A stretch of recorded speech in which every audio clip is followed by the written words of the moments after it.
Hey friends, it's Rana and I'm back. I am finally here sitting filming a video for you guys. It's been like a month since the last time I posted anything. I don't know if anyone noticed my absence. I hope so, but I doubt it. I was just taking some time off YouTube. I needed a break and I left my old job and found a new one and started it, and I was just trying to adjust to the new workplace and new colleagues, and also some relatives were visiting us from outside the country and we were going out and having fun, and I wanted to focus on spending time with them instead of stressing out about filming and posting and editing videos. And I was in kinda slumpish mood to read anything, so there was not much for me to talk about anyway. But I'm here today, finally back, to talk about the recent books I've read in June and July, and to tell you about my reading plans for the month of August. As I mentioned, I wasn't really reading that much. I wasn't in the mood to read anything, and when I sat down and read anything, I wasn't enjoying what I'm doing. So I only read 4 books in June and 2 books in July. But they are some of the oldest books on my physical TBR, so I'm proud of myself that I knocked them off the TBR finally. I also, by the way, didn't really follow my TBR for June because I just wanted to read whatever I wanted and didn't even make a July TBR video, so I read what I wanted to read. The first book we're gonna talk about is the first book I finished in June, is Being Mortal by Atul Gawande. Last time I talked with you, I was currently reading this book, but I finally finished it. It is a medical non-fiction book about mortality, medicine, and death. I really enjoy these types of non-fiction books. I told you about that before. But this one, I felt it to be mediocre. I usually really enjoy these types of non-fiction books about medicine and doctors talking about things and mortality and death and diseases. But this time around, I gave this book, the first time I finished reading it, 4 out of 5 stars. But now I can't remember anything about it. When some time passed since I finished reading it, I remember that it was okay, but I can't remember anything about what I read in it, which is really surprising because most of the time the books I read, the non-fiction books I read, I remember quite a lot about the book, but this time around it was pretty forgettable. So I'm gonna knock a star out of my rating and give it at the end 3 out of 5 stars. Then I started and finished reading Tess of the D'Urbervilles by Thomas Hardy. I told you this story before a couple of times, but this book, I studied the first 10 chapters in a class in uni, and I really was enjoying it, and I was planning to finish reading it, but my professor spoiled the ending for us because we didn't have much time for the semester before to finish reading this book together, so she spoiled the ending, and I was really frustrated when she did that, so I didn't complete reading it.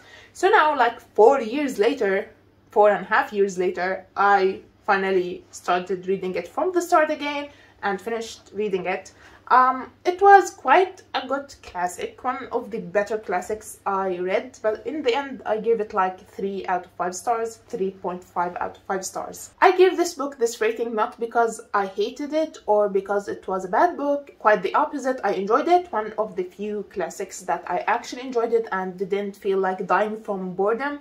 But towards the ending, a lot of stupid things happened and that really frustrated me, so I lowered my rating. It is 3.5 or 3 out of 5 stars. Then I finished reading, I believe, one of the oldest books on my TBR, and it is also a classic, A Tale of Two Cities by Charles Dickens. As I told you, because I was really not feeling like reading anything and I was feeling pretty slumpish, I decided to read this one on audiobook, and it was a great decision to do.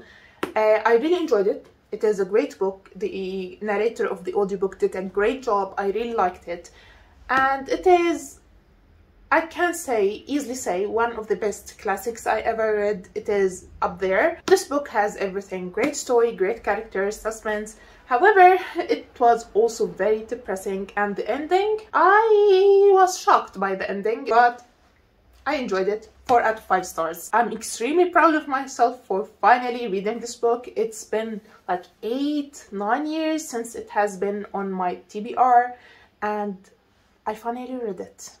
Then the last book I finished in June is A Time to Kill by John Grisham.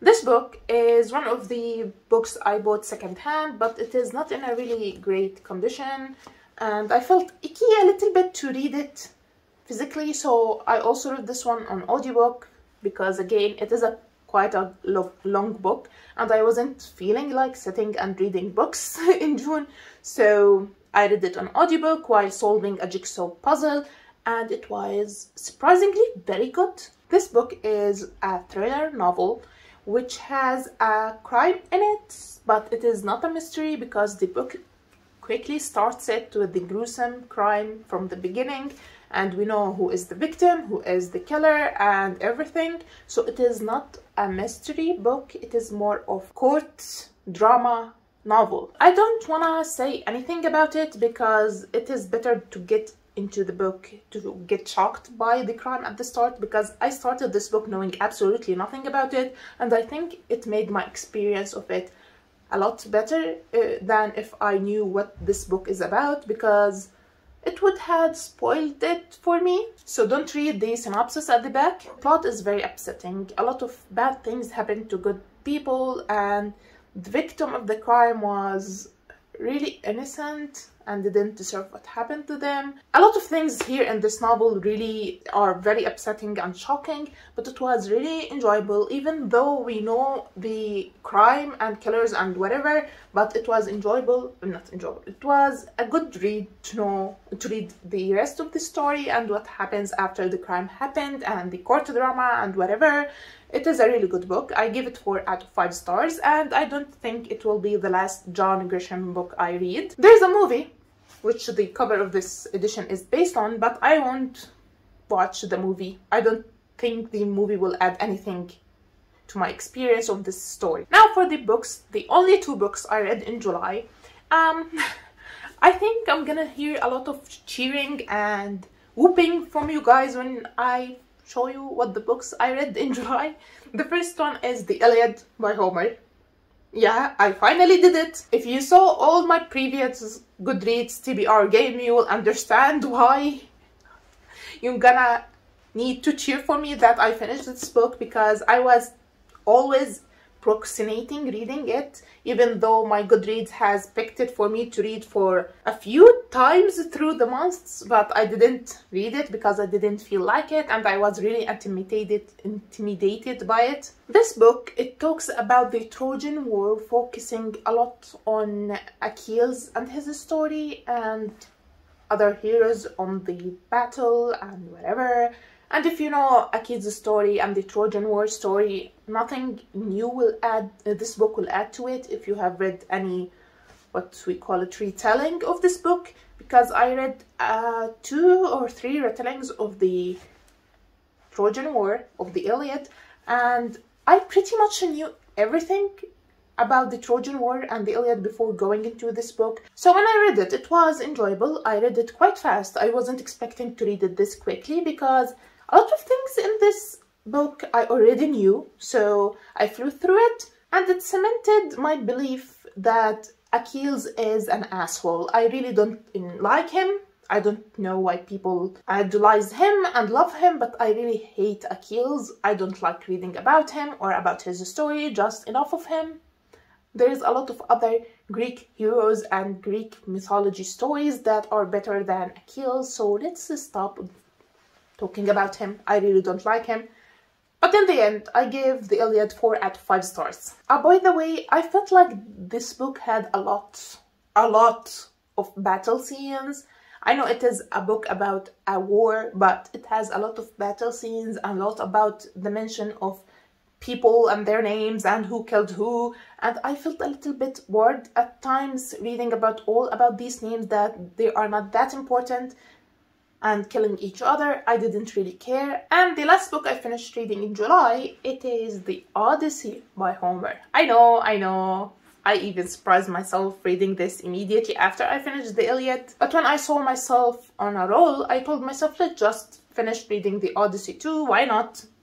I was in the mood, so let's finish it. I really didn't know a lot of things about The Odyssey and what happened in it. It is longer than the Iliad, but I also enjoyed it because a lot of things that happened here are a surprise to me, because I heard snippets of Odyssey's adventure here and there from books and videos, but I didn't know the whole entire story. It was fun, enjoyable. I didn't like Odysseus either. He's not my favorite, but I can understand why the Odyssey is more popular and more read than the Iliad, because it has a lot of adventures and things to read about, not just people killing people like in the Iliad. So I gave this one also 4 out of 5 stars, and I can finally say that I read the Iliad and the Odyssey. I feel proud of myself, and now I can consider myself a certified Greek mythology nerd. So these are for the books that I read. Now for the books I'm currently reading 3 books. 2 of them are on hold because I'm not really in the mood to read them. The first one is, you saw it the previous 2 months, is Al-Rahiq al-Makhtoum. It is a, what we call it, a biography of our Prophet Muhammad. I read a bit of it and then I stopped reading. I want to read it slowly, but I'm not in the mood to read anything non-fiction these days, so I stopped it for now. I will try to finish reading it before the end of my 0 TBR challenge. Then the next book that I started reading then put on hold because of my reading slump and because it turned out to be something other than what I expected it to be is Dagestan Baladi. This edition is in Arabic. It is a novel. It was supposed to be a novel, but I believe when I started reading I'm like this into this book, and it turned out it is more like the author talking about Dagestan, his country, about things that happened, some people, some culture things and customs and traditions of Dagestan. So I didn't really enjoy it, so I stopped it, put it on hold because I really didn't enjoy it. I thought it gonna be about a story, a novel, as the cover says, but it is not a novel as far as I'm in it. It talks more about Dagestan randomly, about customs and things that happened here and there, and stories from their culture. So I'm not really enjoying it. That's why I put it on hold for now. As for the third book that I'm actually actively reading is The Body Keeps the Score by Bessel van der Kolk. This book is a non-fiction book about trauma and what it does to the body, with a whole lot of studies talking about this matter. I'm really enjoying it. I'm this far into it. I love it. I'm trying to make more time to read it, but I'm reading it slowly because I'm enjoying it and underlining a lot of things on this book. I didn't use the highlighter with this book because the pages are quite thin and it will appear in the back of the page if I highlight it using a highlighter, so I'm underlining it using a mechanical pencil. So far is a great book and I'm loving it. Now for the 3 books that were on my June TBR that I didn't even start because I'm not feeling in the mood to read, they are these 3 books. Korea, From Rags to Riches, this book about a non-fiction book about Korea. Robin, a non-fiction book, a biography about Robin Williams. I also wasn't in the mood to read this one because I'm pretty sure I'm gonna get in a depressed mood because of this book, so I'm not in the mood to read it, so I didn't. And then we have Oathbringer by Brandon Sanderson, the second part of Oathbringer. I read the first part, I wasn't enjoying it, so I have been putting this series on hold for months now, and I'm afraid to start the second part of Oathbringer. The reason is because of the story of Oathbringer is focusing more on Dalinar, and he is my least favorite character. His chapters are so damn boring. I am really not liking his parts. That's why I have been putting off completing this series for months now. Let's remove the books that I finished reading to talk about my August TBR. We are doing something a little bit different this month. I'm not letting Goodreads pick my TBR for August nor for September, and that's because they are the last 2 months of my 0 TBR challenge. It will end by the end of September, and I only have left on my TBR, physical TBR shelf, 15 books to read aside from these 3 books that I'm currently reading.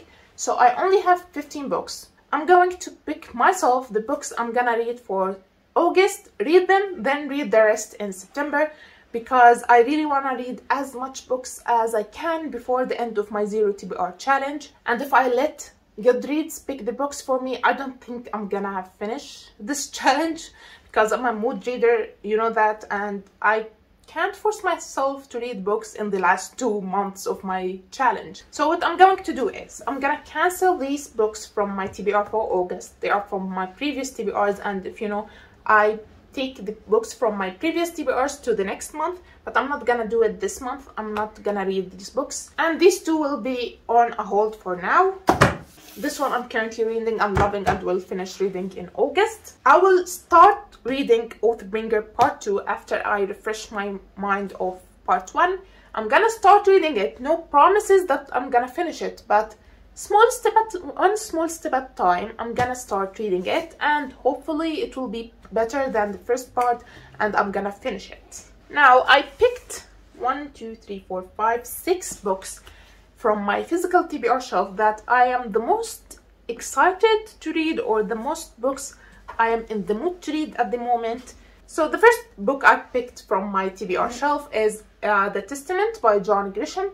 It is the only other book I have by this author on my shelves, aside from A Time to Kill that I read in June and enjoyed. So I really have high hopes for this one, and I'm really in the mood for a thriller crime novel, so I'm gonna read this one. Then we have, I believe, the last book I have in Arabic, aside from these 2 books that I put on hold. It is أحجار على لوحة الشطرنج by William Guy Carr, or in English, I believe the title is Pawns in the Game by William Guy Carr. This book is a conspiracy theories book. I believe it is one of the first books that talked about conspiracy theories and whatever, and it is quite popular in the Middle East for some reason, and I had it for so long on my TBR shelf. I believe like 10 years maybe, and I think it is the time to read it, and if I don't enjoy it, I'm gonna unhaul it. But I really am curious to see what this book is about and why it is quite popular, and many claim it to be the OG conspiracy theory book. Next we have a classic called Crime and Punishment by Fyodor Dostoevsky. This book also one of the oldest books on my TBR. If you can notice, I'm trying to read the oldest books on my TBR because it is the main focus of my 0 TBR challenge, to read to force myself to read the books I have owned for so long, and this one is one of them. This will be my first time reading Russian literature, and I hope I'm gonna enjoy it. It has a really high rating and many people love it, but a lot of people say that Fyodor Dostoevsky has this depressing, gloomy mood to his books. That's why I'm really scared that it's gonna put me in a reading slump. I'm already in a kinda reading slump, so I hope this won't push me further into that slump. Next we have The Poisonwood Bible by Barbara Kinzolver. I don't know much about this book. I think it is a historical fiction book, multi-generational, following or set in Africa, in Congo I believe, and I don't really want to know much about it. I think I'm gonna read it physically while listening to the audiobook because it is quite floppy. I don't want to miss the chance of reading it physically. It is also a second-hand book. I purchased it second-hand, so I hope I'm gonna enjoy it. Next we have 2 recently acquired books. These books are all old books I have owned for quite some time. These 2 small books I have purchased like in the past year or so. The first one is Leaves of Grass by Walt Whitman, a poetry collection book by Walt Whitman. I really love poetry and I'm really in the mood to read some poetry. It is quite short. I can finish it like in 2 days or in one sitting if I have free time to do so. Can't wait to read it. Then we have probably the most recent book I added to my TBR out of this pile, and it is Frankenstein by Mary Shelley. Surprisingly, a classic that I have been really interested to read lately, and I wanted to read it so bad that I bullied my sister to buy it for my birthday. One of the books that I bullied my family to buy it for me, and I can't wait to read it and hopefully love it. So these are all the books that I'm planning to read for August. I know, quite ambitious, but I'm trying to finish my 0 TBR challenge by the end of September without failing miserably. So that's why I'm forcing myself to read so much this month, and hopefully I'm gonna have better time and get myself out of my reading slump. So how many books do we have here? 1, 2, 3, 4, 5, 6, 7, 8. 8 books that I'm probably gonna read. These 2 are on hold. Whenever I feel like continuing them, I'm gonna, but these are the top priority for August. I believe that will leave me with 7 books for September to finish my 0 TBR challenge and get to 0. I have a small faith in myself that I'm gonna finish this 0 TBR challenge if nothing out of the blue happens. I'm mostly scared of the Brandon Sanderson books. So that's it for today's video. I hope you enjoyed it. I have a lot of video ideas that I accumulated during my time off and I'm really excited to make. So I hope you subscribe to see them, and I will see you next time. Bye!